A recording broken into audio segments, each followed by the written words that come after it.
Tickets are on sale now for a triple bill with Def Leppard, Styx, and Tesla. That Denver show at Pepsi Center is September 26th. Let's go on the record right now with legendary guitarist of Def Leppard, Mr. Phil Collen. Hey, Phil, how are you? I'm wonderful, thanks. How you doing? I'm doing great. It's great to chat with you. I mentioned your summer tour. You guys toured with Styx in 2007. And having Tesla open for you again this summer must take you right back to the Hysteria tour in the round in 1988. Absolutely. Actually, Tesla was the first band to play in the round on our stage, you know, so they tested it for us. I think Glens Falls, New York. Because I remember they came off stage and we went, wow, so what was it like? You know, we just rehearsed on it. We never played a show, and they said, it was great, but just a little bit kind of daunting. You know, that was the initial reaction. It was a bit, but just they loved it. So we went on and we had a blast. I mean, the whole in the round thing was great. So we shared a lot with Tesla. Actually, it was really cool. And again, you know, Styx are just total gentlemen. We toured with them a few times, and they're just great guys. So that's going to be a blast. You know, on the tour, it's just going to make it so much fun. The other big news for Def Leppard is your first new studio album since Sparkle Lounge in 2008. Vivian Campbell says it's the best Leppard record in the 23 years since he's been in the band. What's your take on that comment? Do you agree with that? Yeah, I think I said that first, actually. I think I was the first one to say it. You know, it definitely. I think, you know, we went in to do a single or an EP, so there was no real pressure or anything. There was no record label, no executive, no one else telling us whatever, and we actually came out with 12 songs, which blew our mind, and we said, well, I guess we better do an album then. So we leave this EP nonsense behind and just finished off 3 tracks. And they're so diverse, you know, that was the thing, you know, we didn't kind of stop ourselves. Normally we'd have said, oh, this album has to be this style, and we give ourselves a briefing before we do a record, you know, it's going to sound a certain way. With this one, we didn't. You know, each song was almost like a project by project basis. You know, one song is its own entity, and you didn't have to worry about the rest of the album, or we didn't. And I think that was the way to go. It was like, just remind me of the Stones and Zeppelin, and you know, Otis Redding. You know, back in the days, you know, people would write a song, they'd go in and record it, and then they'd just release it. You know, and I think that's the way to go, as opposed to going, well, we got one, we got to like write 11 more type thing, you know, and fill it up. But so no, it was very exciting, and it shows when you hear this stuff. It's got a real vibe and an energy to it. The album's done pretty much, but there's, like I said, there's the odd little lick here and there and stuff. So it should be ready for fall for sure. Well, you're keeping busy with the tour and the new album on the way, but you also have a new side project coming out June 23rd called Delta Deep, and the first single is called Bang the Lid, which is just a killer heavy blues track. Was that part of the attraction musically for Delta Deep, is to kind of do something, you know, radically different from Def Leppard? Kind of. It was the way it came about. My wife, her godmother, Debbie Blackwell Cook, she's a singer in this, and we sit around playing, well, we did, you know, like Motown stuff, bluesy stuff on acoustic guitar and singing, and you're harmonising together and everything. We ended up doing a charity thing, and people go, oh my God, where can we buy this? So we actually started writing some songs, and once they went electric, it blew my mind. I think, you know, what really happened, instead of it being this kind of soulful, bluesy, acoustic-y thing, it sounded like Tina Turner singing over Led Zeppelin 2. And we wasn't really expecting that. And so it kind of created its own little monster. So, you know, Robert DeLeo plays bass on it.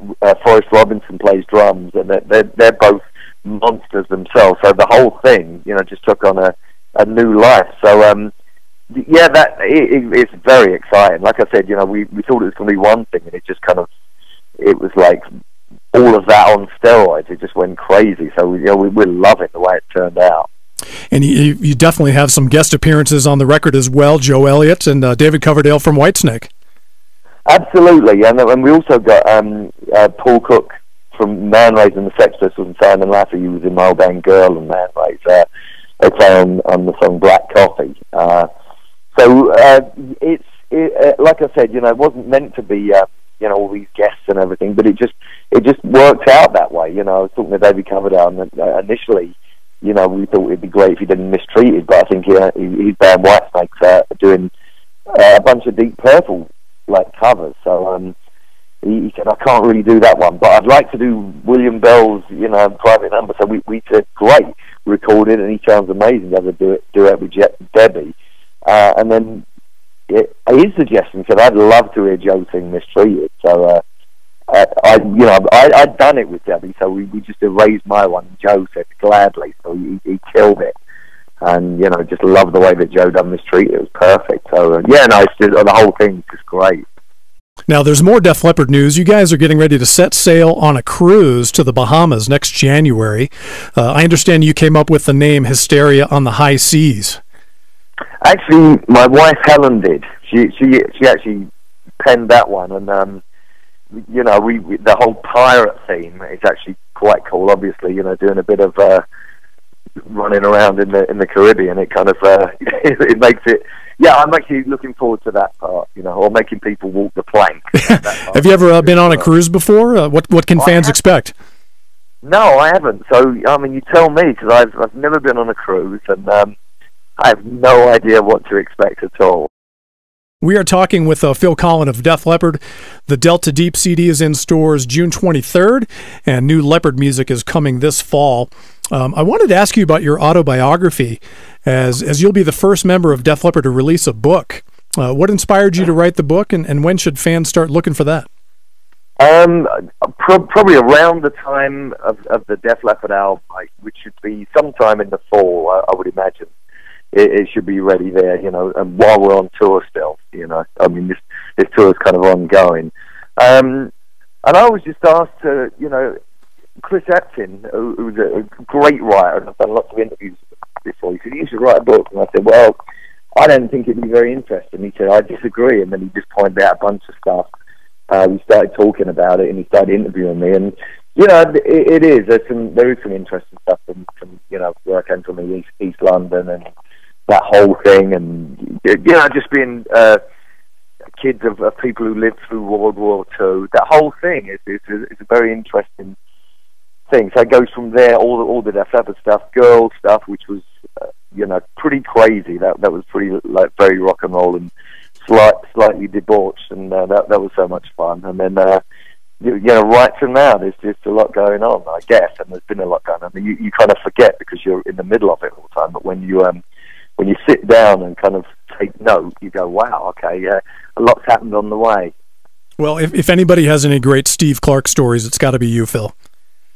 It is, actually. I was telling someone one earlier today, there's a ton of them, but and really good stuff. Steve was just a wonderful human being, and it's so tragic what happened. He was my best friend, and it was just awful and agony to see that happen, because he was just a wonderful, delicate, amazing, creative human being, and it's it was a drag, but there you go, it happened.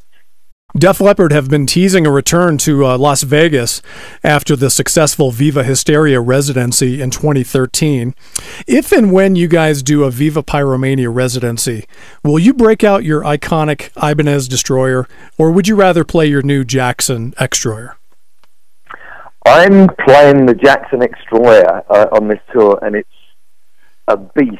Actually, to say it's a beast is putting it mildly. It's so heavy. I mean, I had it made really as a novelty thing. It's got this monster fat neck. It's really heavy and thick.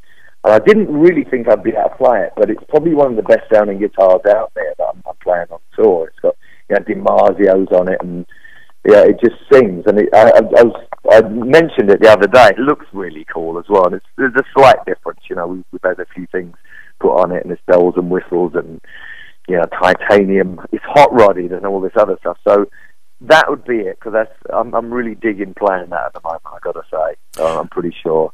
I do bring the Ibanez one out every now and again. It lives in London, but I pull it out every now and again, and it's kind of cool. But it doesn't really compare to this other one. This one's like a kind of a loud monster of a beast. It kind of just screams attention and just kind of it needs to be played, and it's just great.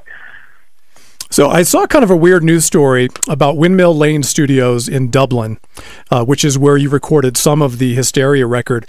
It looks like that recording studio was recently demolished. Did you hear that story, and do you get nostalgic about stuff like that?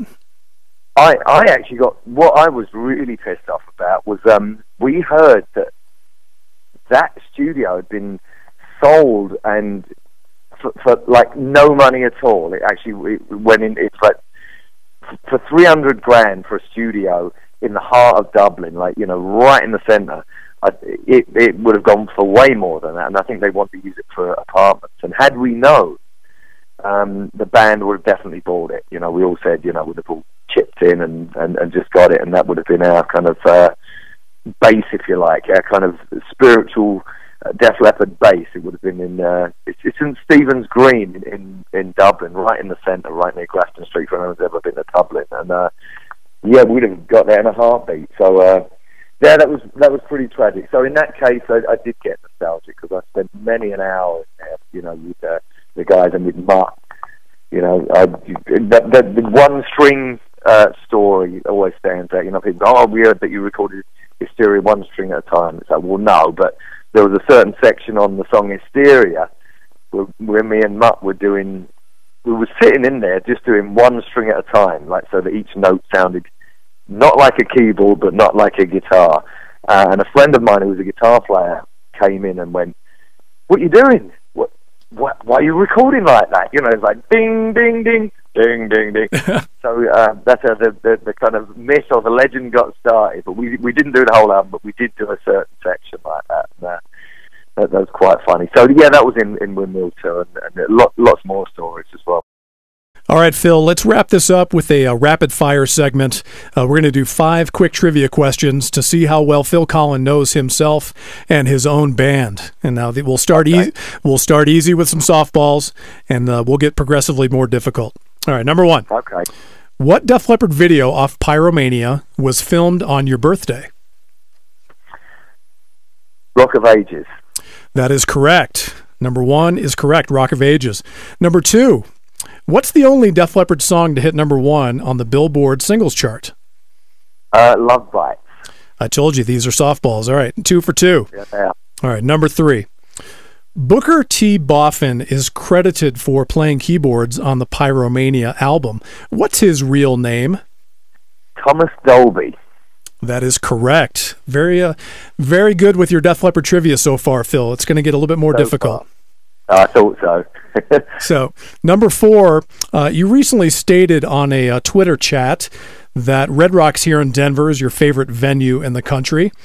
How many total shows have Def Leppard played at Red Rocks? Now, you've been to all of them, right? Yes, I have. 3, but it could be 4. Correct. The answer is 4. So two shows back in 1988 with Europe. So that's the trick question right there. 2 shows back in 88, 2000 on the Euphoria tour, and 2006 with Journey. Right, beautiful place. What a vibe. It's just great to play there and look up. Excellent. All right, number 5, final question. What phrase is actually etched into the vinyl on the Pyromania LP? If you're going to be a bear, be a grizzly. Fantastic. 5 for 5, ladies and gentlemen. Phil Collen, the expert at Def Leppard trivia. The Delta Deep record is coming out June 23rd. Def Leppard Styx and Tesla at Pepsi Center on September 26th. And I mentioned to you before we went on the air that this will be Def Leppard show number 23 for me. So looking forward to seeing you in Denver this September. Wow, me too. That's great. That's a remarkable amount of shows as well. That's really cool. So we'll see you there. Take care. Take care, Phil. Thanks for the time, and take care. Cheers. Thank you. Bye-bye. Bye.